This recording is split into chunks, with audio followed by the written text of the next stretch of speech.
శనిదేవుడు ఎవరినైనా చూడాలని నిర్ణయించుకుంటే ఆ వ్యక్తి ఖచ్చితంగా నాశనం చేయబడతాడు.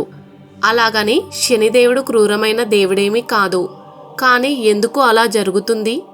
లయకారకుడైన శివుడిని శని ఏ విధంగా బాధపెట్టాడు? దేవుళ్ళని సైతం వదలని శనీశ్వరుడు ఎందుకని తన భార్య శాపానికి గురయ్యాడు? కాళ్లకు నల్లతాడు ఎలా కట్టుకుంటే శనిదేవుడు శాంతిస్తాడు? ఏలినాటి శని అంటే ఏమిటి? శనిగ్రహ దోష నివారణకు ఏం చేయాలి లాంటి చాలా విషయాల గురించి ఈ వీడియోలో తెలుసుకుందాం. అయితే వాటన్నిటినీ తెలుసుకోవాలంటే ఖచ్చితంగా ఈ వీడియో చివరి వరకు పూర్తిగా చూడాల్సిందే. అలాగే ఈ ఛానల్ని కొత్తగా చూస్తున్నట్లయితే వెంటనే ఈ వీడియోని లైక్ చేసి ఛానల్ని సబ్స్క్రైబ్ చేసుకోండి.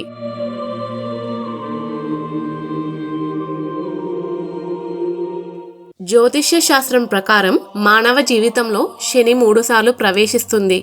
పుంగుశని, మంకుశని మరియు మరణశని అనే రూపంలో శనిదేవుడు ప్రవేశిస్తాడు. పుంగుశని మంచిదని, మంకుశని మరియు మరణశని చెడ్డదని చెప్తారు.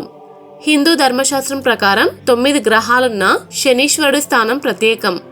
ప్రజలు ఆయన్ని తలుచుకున్నంతగా మరే గ్రహ దేవతని తలుచుకోరు. మనుషుల జన్మకుండలి మరియు క్రిందటి జన్మల పాప ఫలాల అనుగుణంగా శనిదేవుడు మంచిది లేదా చెడ్డది చేస్తాడు.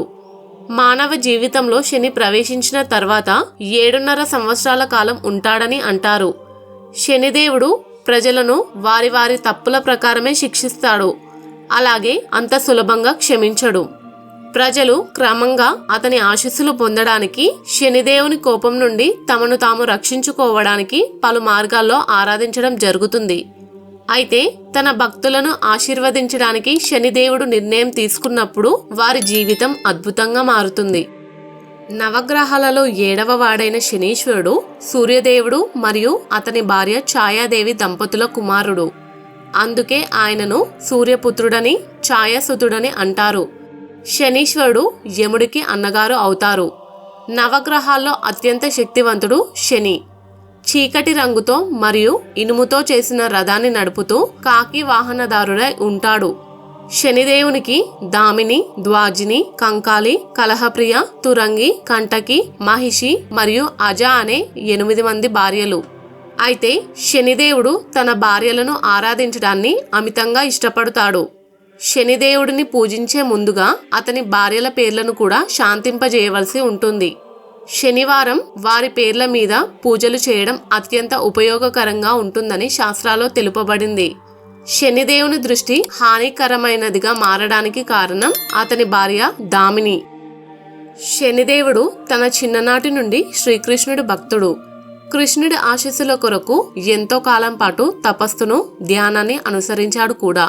తనతో పాటు కృష్ణుడిపై ఉన్న ప్రేమ కూడా అంచెలంచెలుగా పెరిగింది. పెద్దవాడైన తర్వాత అతను చిత్రరథుని కుమార్తె దామినిని వివాహం చేసుకున్నాడు. ఆమె దైవిక శక్తులు ఉన్న స్త్రీ. అందంలోనే కాకుండా అత్యంత తెలివైనది కూడా. అయితే దామినికి ఒక పిల్లవానికి తల్లిగా ఉండాలనే కోరిక బలంగా కలిగి ఉండేది. ఆ కోరికతోనే శనిదేవుని సమీపించగా ఆ సమయంలో శ్రీకృష్ణుడి ధ్యానంలో ఉన్నాడు శనిదేవుడు. ఆ ధ్యానం నుండి బయటకు రావడానికి కూడా శనిదేవుడు ఇష్టపడలేదు. అప్పటికీ దామిని అతన్ని ధ్యానం నుండి మేల్కొల్పాలనే ప్రయత్నం చేసింది. కానీ ఆమె ప్రయత్నాలన్నీ వ్యర్థమయ్యాయి. శనిదేవుడి ప్రవర్తనతో బాధపడిన దామిని తాను మాట్లాడాలని కోరినప్పుడు ఆమెను చూడని కారణాన అతని ఎదురుగా నిలబడి ఎవరు చూసినా వారు నాశనం అవుతారని శపించింది. ఆమె ఎన్నోసార్లు అడిగిన అభ్యర్థనలను నిర్లక్ష్యం చేసిన కారణాన అతని దృష్టి ప్రజలకు ఎల్లప్పుడూ ప్రతికూల ప్రభావాలను తీసుకుని వస్తుందని, శనిదేవుడు ఎవరిని చూస్తే ఆ వ్యక్తి కొన్ని క్లిష్ట సమస్యలు ఎదుర్కోవలసి ఉంటుందని శపించింది. అయితే శనిదేవుడు ధ్యానం నుండి కళ్ళు తెరిచినప్పుడు తన భార్య కోపాన్ని, చిరాకుని గమనించి ఆమెకు క్షమాపణ చెప్పాలని ప్రయత్నించాడు. తర్వాత ఆమె దానిని అర్థం చేసుకుని శాపం ఇచ్చినందుకు విచారం వ్యక్తం చేసినప్పటికీ శాపం యొక్క ప్రభావాలను రద్దు చేయగల శక్తులు ఆమెకు లేని కారణంగా ఆ శాపం అలాగే ఉండిపోయింది. అందుకే శనిదేవుడు తన భక్తులను కాపాడాలని, వారిని చూడకుండా ఎల్లప్పుడూ తలదించుకునే ఉండాలని నిర్ణయించుకున్నాడు. శనిదేవుని ఎదురుగా చూడడం మానవ తప్పిదమే అవుతుంది, కానీ శనిదేవుని తప్పు కాదు అని శాస్త్రాల్లో చెప్పబడింది. కాబట్టి నవగ్రహారాధన చేసే సమయంలో కూడా తలదించుకొని ఆరాధించవలసిందిగా సూచించడం జరుగుతుంది. మనిషి కర్మ సిద్ధాంతాన్ని ఎక్కువగా నమ్ముతుంటాడు. చేసిన కర్మలకు ప్రతిఫలం అనుభవించి తీరాలి. అయితే లయకారకుడైన పరమశివుడు ఈ బాధ్యతలను శనికి అప్పగించాడు. అందుకే శనిని కర్మఫలదాత అంటారు. కష్టంలో ఉన్నప్పుడే జీవితం విలువ తెలుస్తుంది. మన లోపాలను సరిదిద్దుతూ అప్పుడప్పుడు హెచ్చరిస్తూ చేసిన పాపాలకు తగిన ప్రాయశ్చిత్తాన్ని కలిగిస్తాడు శనిదేవుడు. జాతక చక్రంలోని ఒక్కో రాశిలో దాదాపు 2.5 ఏళ్లు సంచరిస్తాడు. జాతకరీత్యా శని ప్రభావం అధికంగా ఉన్నప్పుడు తమకు దాని పరిణామం తక్కువగా కలిగించాలని జనులు శనీశ్వరుడిని వేడుకుంటారు. అందుకోసం నవగ్రహాలు ఉండే ఆలయాలను దర్శిస్తారు. ఇక త్రయోదశి నాడు వచ్చే శనివారం నాడు శనీశ్వరుడిని పూజిస్తే మంచి ఫలితం ఉంటుంది. శని త్రయోదశికి విశిష్టమైన ప్రాముఖ్యత ఉంది. శనివారం శని భగవానునికి, విష్ణుమూర్తికి ప్రీతికరమైన రోజు కాగా త్రయోదశి శివునికి ఇష్టమైన తిథి. ఒకసారి కైలాసానికి వెళ్లిన నారద మహర్షి శనిదేవుని గురించి పొగడడం మొదలుపెట్టాడు. వీలు చూసుకుని శని తన ప్రభావాన్ని చూపిస్తుంది. ప్రతి ఒక్కరిని పట్టి బీడిస్తుంది. ఎవరు శనికి అతిథులు కారు అని అంటాడు. నారదముని మాటలకు ఆగ్రహించిన పరమశివుడు, శని ప్రభావం ఎవరి మీద ఉన్నా లేకున్నా నా మీద మాత్రం పనిచేయదు. ఆయన ఆటలు నా దగ్గర సాగవు అని అంటాడు. ఇక నారద మహర్షి మూడిళ్ళ పూజారి కదా. ఇక్కడి మాటలు అక్కడ, అక్కడ మాటలు ఇక్కడ చేరవేయడంలో అమిత ఆనందం పొందుతాడు. వెంటనే శివుడు అన్న మాటలు తీసుకువెళ్లి శనిదేవుని చెవిన వేస్తాడు. అప్పుడు శనిదేవుడు ఇలా అంటాడు, అది చూద్దాం ఆయన ఎలా తప్పించుకుంటాడో. నా ప్రభావం నుంచి తప్పించుకోవడం ఎవరితరమూ కాదు. ఇది సృష్టి ధర్మం అని అంటాడు. సమయం వచ్చినప్పుడు పరమశివుడు కూడా తప్పించుకోలేడు అని శని శబదం గురించి తెలిసిన శివుడికి ఏం చేయాలో అర్థం కాలేదు. శని తన వాగ్దానం నెరవేర్చుకుంటే లయకారకుడైన తన ప్రతిష్టకే భంగం కలుగుతుందని పరమశివుడు భావించాడు. అందుకే శని చెప్పిన సమయానికి అతడి కంట పడకుండా ఉండేందుకు భూలోకంలో ఉన్న ఒక చెట్టు తొర్రలో దాక్కున్నాడు. అమ్మయ్య, శనికి నన్ను గుర్తించే అవకాశం లేదు, ఇక నన్నెలా పట్టి పీడిస్తాడో అనుకున్నాడు శివుడు. ఆ రోజు గడిచిపోయిన తర్వాత భూలోకం నుంచి కైలాసానికి వెళ్ళాడు. అక్కడికి వచ్చిన శనిదేవుని చూసిన శివుడు, ఏది నన్ను పట్టి పీడిస్తానన్నావు కదా, ఏమైంది నీ శబదం అని అడుగుతాడు. దానికి శని, ప్రభు, ముల్లోకాలకు లయకారుడవైన నువ్వు ఆ చెట్టు తొర్రలో దాక్కున్నావే, అది నా ప్రభావం కాదా? దీన్నే శని పట్టడం అంటారు అని అనేసరికి శనిదేవుని శక్తిని గ్రహిస్తాడు పరమేశ్వరుడు. అప్పుడు శివుడు శనితో, ఈ రోజు నుంచి శని త్రయోదశి నాడు ఎవరైతే నిన్ను పూజిస్తారో వారికి నీ అనుగ్రహంతో పాటు నా అభయం కూడా దక్కుతుందంటాడు. ఇకపై నువ్వు శనీశ్వరుడు అనే పేరుతో పరిడవిల్లుతావని ఆశీర్వదించాడు. అప్పటి నుంచి త్రయోదశి నాడు వచ్చే శనివారం నాడు నువ్వుల నూనెతో శనీశ్వరుని అభిషేకిస్తే శని ప్రభావం కాస్త తగ్గుతుందని భావిస్తారు భక్తులు. అయితే ఒకసారి అన్ని గ్రహాలు ఒక చర్చకు పూనుకున్నాయి. ఆ చర్చలో ఎవరంటే ఎవరు గొప్ప అనే వాగ్వాదాలు జరిగాయి. అందరిలో కన్నా నేనే గొప్ప అనే భావన అందరిది. ఈ చర్చ ఎంతకీ తెగకపోవడంతో అత్యంత గొప్ప రాజైన విక్రమాదిత్యుని సంప్రదించారు. విక్రమాదిత్యునికి న్యాయ విచారణలో గొప్ప రాజుగా పేరుంది. విక్రమాదిత్యుని అన్ని నిర్ణయాలను కూడా అందరూ విశ్వసిస్తారు, పాటిస్తారు. అందుకే ఈ ప్రశ్న విక్రమాదిత్యుని ముందుకు చేరింది. అయితే విక్రమాదిత్యుడు తన సపరివారాన్ని పిలిచి 7 రకాల లోహాలతో తయారు చేయించిన 7 కుర్చీలను ఏర్పాటు చేయమని ఆదేశించగా వారు రాజు ఆజ్ఞాపించినట్లే చేశారు. అన్ని గ్రహాలను ఒక్కొక్క కుర్చీలో ఆసీనులు కమ్మని సూచించాడు. ఇనుము శనిదేవునికి అత్యంత ప్రీతిపాత్రమైనది కావడంతో అన్నిటికన్నా చివరిలో ఉన్న ఇనుము కుర్చీపై ఆసీనుడయ్యాడు. రాజు వెంటనే, మీరు ఎంచుకున్న కుర్చీల ద్వారా మీ స్థానాలను మీరే నిర్ణయించుకున్నారు అని ప్రకటించాడు. కానీ విక్రమాదిత్యుని న్యాయం శనిదేవునికి నచ్చలేదు. అత్యంత హేయమైన న్యాయంగా భావించి బాధపడ్డాడు. వెంటనే దగ్ధద స్వరంతో, ఓ రాజా, నా గురించి మీకు కనీస అవగాహన లేదు, అందుకే ఇటువంటి న్యాయాన్ని సూచించావు. కానీ ఒక్కటి గుర్తుపెట్టుకో, సూర్యుడు తన రాశిలో 1 నెల మాత్రమే ఉంటాడు. చంద్రుడు 2 నెలల కన్నా కొన్ని రోజులు ఎక్కువగా, గురుడు 1.5 నెల, బృహస్పతి 13 నెలలు మరియు బుధుడు, శుక్రుడు ఒక్కొక్క నెల మాత్రమే తమ రాశులలో ఉంటారు. కానీ నేనొక్కడినే అందరికన్నా ఎక్కువ కాలం, గరిష్టంగా 2.5 సంవత్సరాల నుండి 7.5 సంవత్సరాల వరకు రాశిలో ఉంటాను. ఏలినాటి శని ప్రభావం దేవతలను, రాజులను కూడా వదలలేదు. ఆఖరికి శ్రీరాముడు కూడా ఏలినాటి శని కారణంగా వనవాసానికి వెళ్ళవలసి వచ్చింది. అది కూడా నా 7.5 సంవత్సర ఏలినాటి శని ప్రభావమే. మరోపక్క ఏలినాటి శని ప్రభావం వలనే వానరుల సైన్యం సహాయంతో వచ్చిన రాముడి చేతిలో ఓడిపోయి రావణుడు కూడా సంహరించబడ్డాడు. ఇలాంటి అనేక విషయాలు తెలిసి కూడా నన్ను చులకన చేసి చూశావు. ఈ ప్రభావం అనుభవించిన వారికే తెలుస్తుంది అని శనిదేవుడు రాజుకు వివరించి అక్కడి నుండి వెళ్ళిపోయాడు. అలా కాలక్రమేణా శనిదేవుని ప్రభావంతో ఏలినాటి శని కారణంగా విక్రమాదిత్యుడు కూడా అనేక కష్టాలను ఎదుర్కోవలసి వచ్చింది. అడవులకు వెళ్ళాడు, ఆకలితో అలమటించాడు. ఆఖరికి నూనె గింజల నుండి నూనెను తీసే పనిని కూడా ఉపక్రమించాడు. క్రమంగా ఇలాంటి అనేక కష్టసాధ్యమైన మరియు ఊహకు కూడా అందని పనులు చేయవలసి వచ్చింది. చివరికి ఈ సమస్యలు చేతులు తెగేదాకా కూడా వెళ్ళాయి అంటే ఆశ్చర్యం వేయకమానదు. తన చివరి ఏలినాటి శని రోజులలో పొలాలలో కూడా పనిచేశాడు. అయితే క్రమంగా ఏలినాటి శని చివరి రోజున పనిలో భాగంగా గట్టిగా పాడుతూ ఉండగా ఆ గొంతు ఒక రాజు కూతురు చెవిన పడి విక్రమాదిత్యుని పెళ్లి చేసుకోవడానికి ఇష్టపడి సిద్ధపడింది.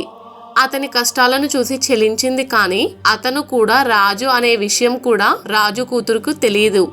వీరి పెళ్లి ద్వారా నెమ్మదిగా విక్రమాదిత్యునికి తన రాజభోగాలను, కీర్తి ప్రతిష్టలను తిరిగి తెచ్చిపెట్టాయి. అప్పుడు కానీ విక్రమాదిత్యుడు శనిదేవుని బలాలను గురించిన అంచనాలకు రాలేకపోయాడు. చేసిన తప్పుకు పశ్చాత్తాపం చెందిన విక్రమాదిత్యుడు ప్రతి శనివారం శనిదేవునికి ఉపవాస దీక్షను చేయాలని సంకల్పించాడు. అలా విక్రమాదిత్యుడు తన తప్పు సరిదిద్దుకోవడానికి ప్రతిరోజు విగ్రహారాధన చేసేవాడు. తన ఉపవాస దీక్ష కాలాన్ని పూర్తి చేసుకున్న తర్వాత తన రాజభోగ వైభవాలను తిరిగి పొంది సుఖ సంతోషాలతో రాజ్యపాలన గావించాడు. అప్పటి నుండి శనిదేవుడిని తన ప్రధాన ఆరాధ్య దైవంగా భావించాడు విక్రమాదిత్యుడు. అయితే శనిగ్రహము విశ్వమును చుట్టి వచ్చుటకు 30 సంవత్సరములు పడుతుంది. శనిగ్రహము తన కక్షలో పరిభ్రమణము చేస్తున్నప్పుడు ఒక్కొక్క రాశిలో 2.5 సంవత్సరంలో చొప్పున 12 రాశులలో 30 సంవత్సరంలో పడుతుంది. ఇలా సంచరిస్తున్నప్పుడు 30 సంవత్సరములలో 7.5 సంవత్సరములు ప్రతి మానవుడిని బాధిస్తాడు. ఎవరికైనా జన్మరాశితో పాటు జన్మరాశికి ఇరువైపులా ఉన్న రాశులలో శని సంచరించు కాలంను ఏలినాటి శని అంటారు. ఈ ఏలినాటి శని దోషం 7.5 సంవత్సరంలో ఉంటుంది. ఈ శని దోషం చంద్రాతో ఏర్పడుతుంది. అంటే మన కారకుడైన చంద్రుడి మీద శని సంచారం వల్ల శని దోషం ఏర్పడగలదు. చంద్రుడికి వ్యయస్థానం నందు అనగా రాశికి వ్యయస్థానం నందు సంచరించడం వలన కలిగే మార్పులు ఏంటో ఇప్పుడు చూద్దాం. వ్యయస్థాన సంచారం వల్ల ఊహించని ఖర్చులు అధికమవ్వడం, అశాంతి, సుఖం లేకపోవడం, ఆందోళన వంటివి ఉండగలవు. జన్మము మీద లేక రాశి మీద శని సంచారం వల్ల ఆరోగ్యంలో అధికమైన సమస్యలు తలెత్తడం, పరస్పర అవగాహన లోపం, మనిషి క్షీణించడం, చికాకులు వంటివి ఉండగలవు. ధన, కుటుంబ, వాక్స్థానం నందు శని సంచారం వల్ల విరోధులు పెరగడం, అపజయం, తొందరపడి సంభాషించడం, ఆర్థిక ఒడిదుడుకులు, వ్యాపారంలో నష్టం, ఉద్యోగంలో పనిభారం పెరగడం, పెద్దలకు వీడ్కోలు పలకడం వంటివి ఉండగలవు. అర్ధాష్టమ శనిదోషం అనగా రాశి నుంచి 4వ స్థానం నందు శని సంచారం జరగడం. ఈ శని సంచారం వల్ల ప్రమాదాలు జరగడం, విద్యార్థులకు జ్ఞాపక శక్తి తగ్గడం, ఏకాగ్రత లోపం, పెద్దల నుంచి ఆందోళన, ఉద్యోగస్తులకు ఒత్తిడి, చికాకులు వంటివి ఉండగలవు. అష్టమ శనిదోషం అనగా రాశి నుంచి 8వ స్థానం నందు శని సంచారాన్ని అష్టమ శనిదోషం అంటారు. ఈ అష్టమ శనిదోషం వల్ల ఆయు ప్రమాణం తగ్గడం, ఆరోగ్యంలో చికాకులు అధికమవ్వడం, ఆందోళనలు వంటివి ఉండగలవు. అంతేకాదు ఈ శనిదోష ప్రభావం చేత దేవతలు కూడా ఇబ్బందులకు లోనయ్యారు. హిరణ్యకశిపుడు మహాబలశాలి. శ్రీమన్నారాయణుడు కూడా హిరణ్యకశిపుడి బారిన పడినవాడే. అంత బలీయమైన ఈ రాక్షసుడు శనిదోషం వల్ల బలవత్తరమైన మరణం పొందాడు. త్రేతాయుగంలో శ్రీరామచంద్రుడు కూడా 14 సంవత్సరములు శనిదోషం వల్ల అరణ్యవాసం చేశాడు. వానరులతో స్నేహం చేయడం, వారి సాయం పొందడం, ఈ దోష నివారణ అనంతరం రావణాసురునిపై విజయం పొందాడు. నలమహారాజు శనిదోషం వల్ల రూపం మారిపోయి 7.5 సంవత్సరంలో వంటవానిగా జీవితం సాగించాడు. ద్వాపర యుగంలో పాండవులు ఈ శనిదోషం వల్ల 14 సంవత్సరంలో అజ్ఞాతవాసం చేసి అడవుల వెంట తిరిగి నానా ఇబ్బందులు పడ్డారు. పరమశివుడు కూడా శనిదోషం వల్ల చెట్టు తొర్రలో దాక్కున్నాడు. ప్రతి సంవత్సరం జ్యేష్ఠమాసంలోని అమావాస్య నాడు శని జయంతి జరుపుకుంటారు. శని జన్మదినమైన శని జయంతి రోజున మీరు కొన్ని పనులు చేయడం ద్వారా శనిదేవుని సంతోషపెట్టవచ్చు. ముఖ్యంగా జాతకంలో శనిదోషం ఉన్నవారు లేదా శని ప్రభావం ఉన్నవారు శని జయంతి రోజున కొన్ని పనులు తప్పక చేయాలి. వాటిలో ఒకటి నల్లతాడు ధరించడం. సాధారణంగా శనిదేవుడికి నలుపు చాలా ఇష్టమైన రంగు. శని జయంతి నాడు పాదాలకు నల్లతాడు కట్టుకోవడం వల్ల శనిదోషం వంటి సమస్యలు తొలగిపోతాయని నమ్మకం. శని జయంతి రోజున నల్లతాడు ఎందుకు కట్టుకోవాలి, కాలికి నల్లతాడు ఎలా కట్టుకోవాలి అనేది ఇప్పుడు వివరంగా తెలుసుకుందాం. ప్రస్తుతం చాలా మంది మహిళలు తమ కాళ్ళకు నల్లతాడును కట్టుకుంటున్నారు. అయితే నల్లతాడును సరిగ్గా కట్టుకుంటేనే దానికి పూర్తి ప్రయోజనం కలుగుతుంది. నల్లతాడు శని దోషాలను మాత్రమే కాకుండా రాహుకేతుల దోషాలను కూడా తొలగిస్తుంది. ఇక నల్లతాడును కాళ్ళకు మాత్రమే కట్టాల్సిన అవసరం లేదు. ఇష్టం ఉన్నవారు చేతికి, మెడకు కూడా కట్టుకోవచ్చు. తరచుగా కాళ్ళలో నొప్పి వస్తుంటే ఎడమ కాలికి నల్లతాడు కట్టాలి. అదేవిధంగా కడుపు నొప్పితో బాధపడేవారు తమ కాలి వేళ్లకు నల్లతాడును కట్టుకోవాలి. చెడు మరియు ప్రతికూల శక్తుల ప్రభావాలను నివారించడంలో నల్లతాడు చాలా ప్రభావవంతంగా ఉంటుంది. జ్యోతిష్య శాస్త్రం ప్రకారం శరీరానికి నల్లతాడుని ఎక్కడ కట్టుకున్నా శరీరంలో సానుకూల శక్తి ప్రవహిస్తుంది.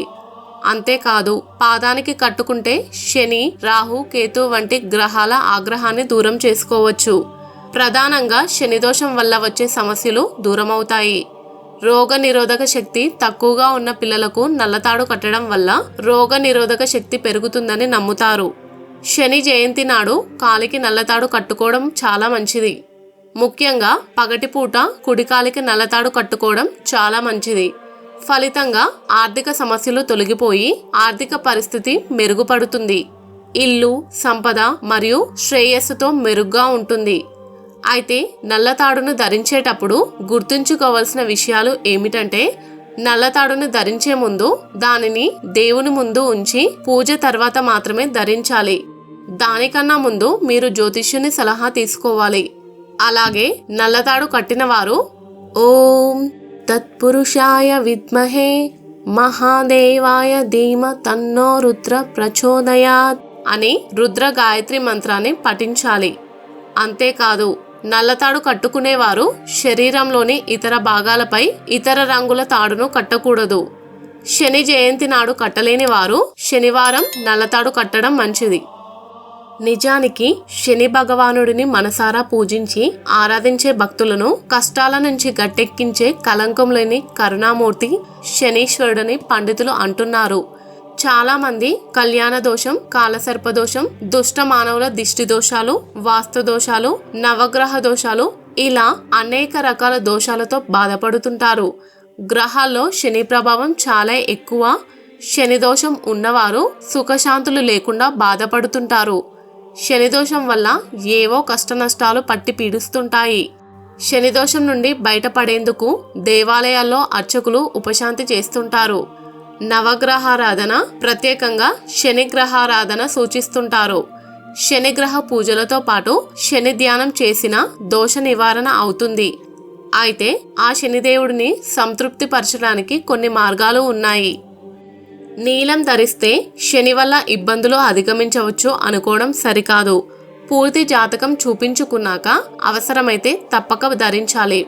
అంతేకాదు, శని శ్రమకారకుడు కావున సోమరితనాన్ని విడిచి ప్రతిరోజు ఉదయాన్నే మార్నింగ్ వాక్ చేయాలి. సాధ్యమైనంత వరకు వాహనాలను వాడకుండా నడక ద్వారా పనులు చేసుకుంటే మంచిది. శనివారం రోజు శరీరం మొత్తానికి నువ్వుల నూనె వ్రాసుకుని కొంత సమయం తరువాత వేడి నీటితో స్నానం చేయాలి. తడికాలతో నిద్రించరాదు. పరిసరాలను పరిశుభ్రంగా ఉంచుకోవాలి. ముఖ్యంగా పూజ గది, బెడ్రూమ్ పరిశుభ్రంగా ఉండాలి. సుఖవంతమైన నిద్ర కోసం బెడ్రూమ్లో నీలం బల్బు బెడ్ లైట్ వేసుకోవాలి. శ్రమజీవులు అయిన చీమలకు తేనె గాని చక్కెర గాని వేయాలి. ఆవుకి బెల్లంతో కలిపిన నువ్వులను తినిపియాలి. నల్ల కుక్కలకి, కాకులకి ఆహారం వేయాలి. ప్రతిరోజు కొంత సమయం మంత్రోపాసన చేయాలి. మెడిటేషన్ చేస్తూ గాలి పీల్చడం వదలడం చేస్తే వాయుకారకుడు అయిన శని తృప్తి పడతాడు. ముసలి వాళ్ళకి, మానసిక వికలాంగులకి, పశుపక్షాదులకి సహాయం చేయాలి. సేవకులను అకారణంగా దూషించకూడదు. శని స్తోత్రం, శని చాలీసా, శని అష్టోత్తర సహస్రనామ స్తోత్రం పారాయణ చాలా మేలు. అమావాస్య రోజున కాళీ స్తోత్రం చదువుకోవాలి. ఇనుముతో చేసిన శివలింగాన్ని గాని కాళికాదేవిని గాని పూజించాలి. ఎడమ చేతి మధ్యవేలికి గుర్రపు నాడారింగ్ ధరించాలి. అయ్యప్ప దీక్ష ధారణ చేయడం గాని అయ్యప్ప భక్తులకు భోజనం పెట్టడం గాని చేయాలి. సౌర కుటుంబ వ్యవస్థలోనే అత్యంత బలమైన గ్రహాలలో శనిగ్రహం కూడా ఒకటి. కానీ శనిదేవుని దీక్షను ఖచ్చితత్వంతోనే చేయాలి. ఎటువంటి సందేహాలు ఉన్నా పండితుడిని కానీ ఆలయ పూజారిని కానీ అడిగి తెలుసుకోవడం అన్నిటికన్నా ముఖ్యం. అయితే శనిదేవుణ్ణి శనివారం నాడు ముఖ్యంగా పూజిస్తారు. నల్ల నువ్వులు, నువ్వుల నూనె, మినుములు మరియు నల్లని వస్త్రము శనిదేవునికి సమర్పించవలసి ఉంటుంది. ఇవి శనిదేవునికి అత్యంత ప్రీతిపాత్రమైనవిగా చెప్పబడినవి. పూజ సమయంలో శనిదేవుని స్తోత్రం చదవడం, దేవాలయాలకు వెళ్ళడం వంటివి శనిదేవుని వ్రతంలో ముఖ్య భాగాలు.